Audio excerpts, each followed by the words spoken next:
صحیح بخاری حدیث نمبر 7۔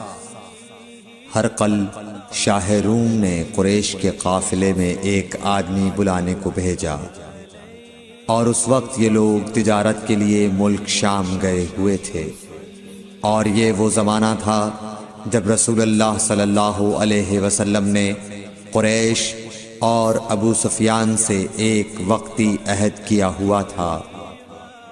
جب ابو سفیان اور دوسرے لوگ ہرقل کے پاس ایلیا پہنچے جہاں ہرقل نے دربار طلب کیا تھا، اس کے گرد روم کے بڑے بڑے لوگ، علماء، وزراء و امراء بیٹھے ہوئے تھے۔ ہرقل نے ان کو اور اپنے ترجمان کو بلوایا، پھر ان سے پوچھا کہ تم میں سے کون شخص مدعی رسالت کا زیادہ قریبی عزیز ہے؟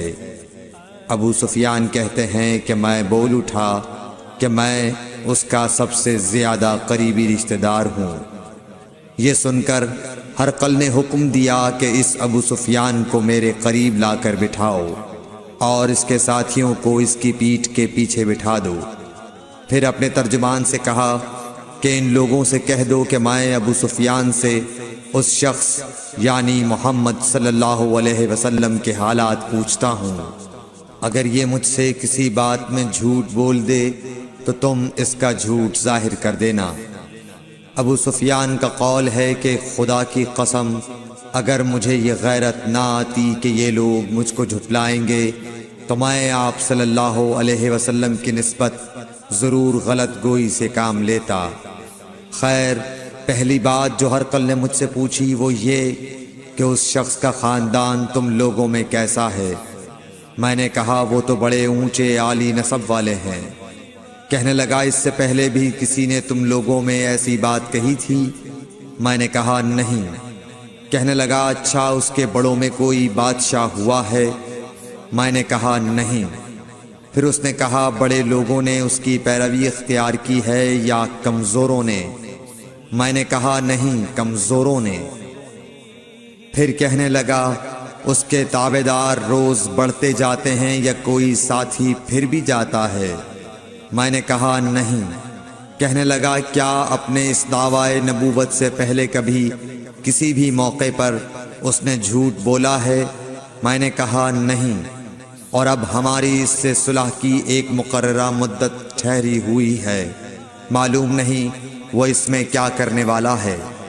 ابو سفیان کہتے ہیں میں اس بات کے سوا اور کوئی جھوٹ اس گفتگو میں شامل نہ کر سکا۔ ہرقل نے کہا کیا تمہاری اس سے کبھی لڑائی بھی ہوئی ہے؟ ہم نے کہا کہ ہاں۔ بولا پھر تمہاری اور اس کی جنگ کا کیا حال ہوتا ہے؟ میں نے کہا لڑائی ڈول کی طرح ہے، کبھی وہ ہم سے میدان جنگ جیت لیتے ہیں اور کبھی ہم ان سے جیت لیتے ہیں۔ ہرقل نے پوچھا وہ تمہیں کس بات کا حکم دیتا ہے؟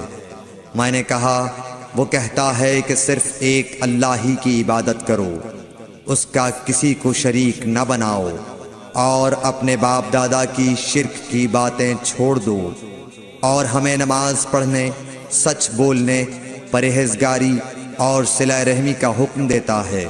یہ سب سن کر پھر ہرقل نے اپنے ترجمان سے کہا کہ ابو سفیان سے کہہ دے کہ میں نے تم سے اس کا نسب پوچھا تو تم نے کہا کہ وہ ہم سے عالی نسب ہے، اور پیغمبر اپنی قوم میں عالی نسب ہی بھیجے جایا کرتے ہیں۔ میں نے تم سے پوچھا کہ دعوی نبوت کی یہ بات تمہارے اندر اس سے پہلے کسی اور نے بھی کہی تھی؟ تو تم نے جواب دیا کہ نہیں۔ تب میں نے اپنے دل میں کہا کہ اگر یہ بات اس سے پہلے کسی اور نے کہی ہوتی تو میں سمجھتا کہ اس شخص نے بھی اسی بات کی تقلید کی ہے جو پہلے کہی جا چکی ہے۔ میں نے تم سے پوچھا کہ اس کے بڑوں میں کوئی بادشاہ بھی گزرا ہے؟ تو تم نے کہا کہ نہیں۔ تو میں نے دل میں کہا کہ ان کے بزرگوں میں سے کوئی بادشاہ ہوا ہوگا تو کہہ دوں گا کہ وہ شخص اس بہانے اپنے آباء و اجداد کی بادشاہت اور ان کا ملک دوبارہ حاصل کرنا چاہتا ہے۔ اور میں نے تم سے پوچھا کہ اس بات کے کہنے یعنی پیغمبری کا دعویٰ کرنے سے پہلے تم نے کبھی اس کو دروغ گوئی کا الزام لگایا ہے؟ تم نے کہا کہ نہیں۔ تو میں نے سمجھ لیا کہ جو شخص آدمیوں کے ساتھ دروغ گوئی سے بچے وہ اللہ کے بارے میں کیسے جھوٹی بات کہہ سکتا ہے۔ اور میں نے تم سے پوچھا کہ بڑے لوگ اس کے پیرو ہوتے ہیں یا کمزور آدمی؟ تم نے کہا کمزوروں نے اس کی اتباع کی ہے، تو دراصل یہی لوگ پیغمبروں کے متبعین ہوتے ہیں۔ اور میں نے تم سے پوچھا کہ اس کے ساتھی بڑھ رہے ہیں یا کم ہو رہے ہیں؟ تم نے کہا کہ وہ بڑھ رہے ہیں، اور ایمان کی کیفیت یہی ہوتی ہے حتیٰ کہ وہ کامل ہو جاتا ہے۔ اور میں نے تم سے پوچھا کہ آیا کوئی شخص اس کے دین سے ناخوش ہو کر مرتد بھی ہو جاتا ہے؟ تم نے کہا نہیں۔ تو ایمان کی خاصیت بھی یہی ہے، جن کے دلوں میں اس کی مسرت رچ بس جائے وہ اس سے لوٹا نہیں کرتے۔ اور میں نے تم سے پوچھا کہ آیا وہ کبھی عہد شکنی کرتے ہیں؟ تم نے کہا نہیں۔ پیغمبروں کا یہی حال ہوتا ہے، وہ عہد کی خلاف ورزی نہیں کرتے۔ اور میں نے تم سے کہا کہ وہ تم سے کس چیز کے لیے کہتے ہیں؟ تم نے کہا کہ وہ ہمیں حکم دیتے ہیں کہ اللہ کی عبادت کرو، اس کے ساتھ کسی کو شریک نہ ٹھہراؤ، اور تمہیں بتوں کی پرستش سے روکتے ہیں، سچ بولنے اور پرہیزگاری کا حکم دیتے ہیں۔ لہٰذا اگر یہ باتیں جو تم کہہ رہے ہو سچ ہیں تو ان قریب وہ اس جگہ کا مالک ہو جائے گا کہ جہاں میرے یہ دونوں پاؤں ہیں۔ مجھے معلوم تھا کہ وہ پیغمبر آنے والا ہے، مگر مجھے یہ معلوم نہیں تھا کہ وہ تمہارے اندر ہوگا۔ اگر میں جانتا کہ اس تک پہنچ سکوں گا تو اس سے ملنے کے لیے ہر تکلیف گوارا کرتا۔ اگر میں اس کے پاس ہوتا تو اس کے پاؤں دھوتا۔ ہرقل نے رسول اللہ صلی اللہ علیہ وسلم کا وہ خط منگایا جو آپ نے وحیہ کلبی رضی اللہ تعالیٰ عنہ کے ذریعے حاکم بصرہ کے پاس بھیجا تھا، اور اس نے وہ ہرقل کے پاس بھیج دیا تھا۔ پھر اس کو پڑھا تو اس میں لکھا تھا، اللہ کے نام کے ساتھ جو نہایت مہربان اور رحم والا ہے۔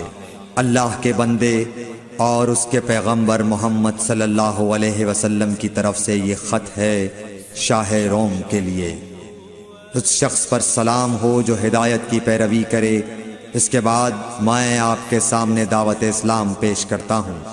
اگر آپ اسلام لے آئیں گے تو دین و دنیا میں سلامتی نصیب ہوگی، اللہ آپ کو دوہرا ثواب دے گا۔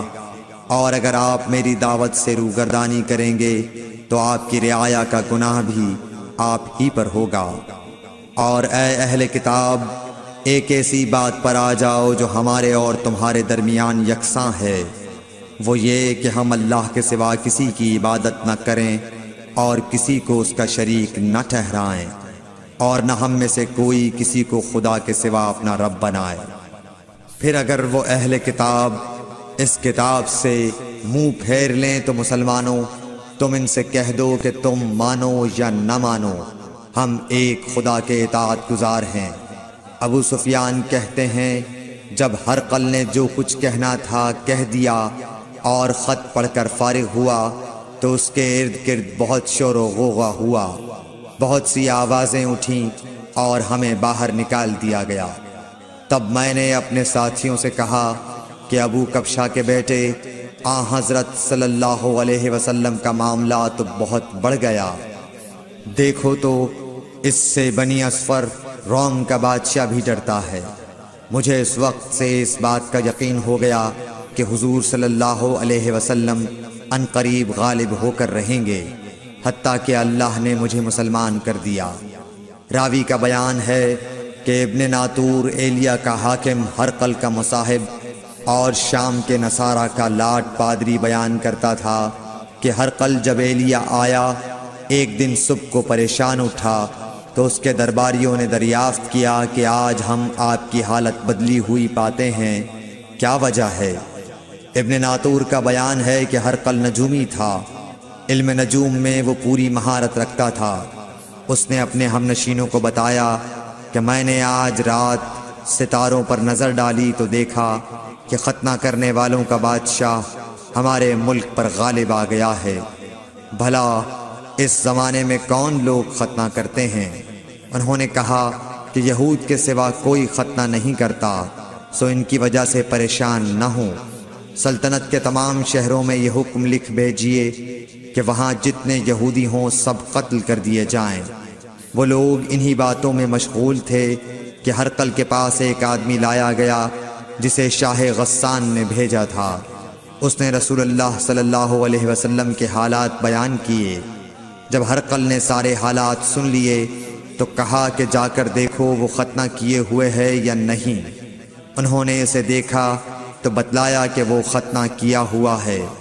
ہرقل نے جب اس شخص سے عرب کے بارے میں پوچھا تو اس نے بتلایا کہ وہ ختنہ کرتے ہیں۔ تب ہرقل نے کہا کہ یہی محمد صلی اللہ علیہ وسلم اس امت کے بادشاہ ہیں جو پیدا ہو چکے ہیں۔ پھر اس نے اپنے ایک دوست کو رومیہ خط لکھا اور وہ بھی علم نجوم میں ہرقل کی طرح ماہر تھا۔ پھر وہاں سے ہرقل حمص چلا گیا۔ ابھی حمص سے نکلا نہیں تھا کہ اس کے دوست کا خط اس کے جواب میں آ گیا۔ اس کی رائے بھی حضور صلی اللہ علیہ وسلم کے ظہور کے بارے میں ہرقل کے موافق تھی کہ محمد صلی اللہ علیہ وسلم واقعی پیغمبر ہیں۔ اس کے بعد ہرقل نے روم کے بڑے آدمیوں کو اپنے حمص کے محل میں طلب کیا اور اس کے حکم سے محل کے دروازے بند کر لیے گئے۔ پھر وہ اپنے خاص محل سے باہر آیا اور کہا، اے روم والو، کیا ہدایت اور کامیابی میں کچھ حصہ تمہارے لیے بھی ہے؟ اگر تم اپنی سلطنت کی بقا چاہتے ہو تو پھر اس نبی صلی اللہ علیہ وسلم کی بیعت کر لو اور مسلمان ہو جاؤ۔ یہ سننا تھا کہ پھر لوگ وحشی گدھوں کی طرح دروازوں کی طرف دوڑے مگر انہیں بند پایا۔ آخر جب ہرقل نے اس بات سے ان کی یہ نفرت دیکھی اور ان کے ایمان لانے سے مایوس ہو گیا تو کہنے لگا کہ ان لوگوں کو میرے پاس لاؤ۔ جب وہ دوبارہ آئے تو اس نے کہا، میں نے جو بات کہی تھی اس سے تمہاری دینی پختگی کی آزمائش مقصود تھی، سو وہ میں نے دیکھ لی۔ تب یہ بات سن کر وہ سب کے سب اس کے سامنے سجدے میں گر پڑے اور اس سے خوش ہو گئے۔ بالآخر ہرقل کی آخری حالت یہی رہی